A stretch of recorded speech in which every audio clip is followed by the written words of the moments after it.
Hi everyone, welcome to my mini vlog. পরশুদিন আমরা গেছিলাম আমাদের এরিয়ার নিয়ারেস্ট একটা কেএফসিতে। তবে কেএফসিতে খাওয়া একদমই বেকার, কারণ এখানে দাম যেমনি দ্বিগুণেরও বেশি আকাশ ছোঁয়া, তেমনি কোয়ালিটি আর কোয়ান্টিটি তেমনই ডাউন।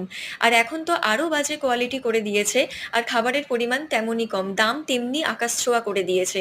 কেএফসির খাবারের কোয়ালিটি কখনোই ভালো ছিল না, এরা সবসময় পরিমাণে কম দেয় খাবার আর দাম অত্যন্ত বেশি নিয়ে নেয়। সেদিনকে আমরা কেএফসি থেকে নিলাম চিকেন রোল।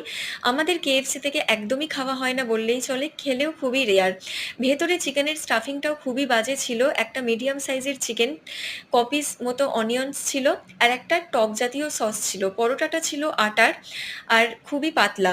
এর থেকে ঘরের বানানো এগরোল চিকেন রোল বা পাড়ার দোকানের এগরোল চিকেন রোল অনেক ভালো হয়, কারণ সেগুলোর কোয়ালিটি আর কোয়ান্টিটি যেমন থাকে তেমনি সেগুলো ওয়ার্থ অফ মানি হয়।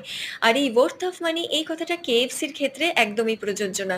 সো এই ছিল আজকের আমার mini blog. Don't forget to subscribe my channel. So again in the next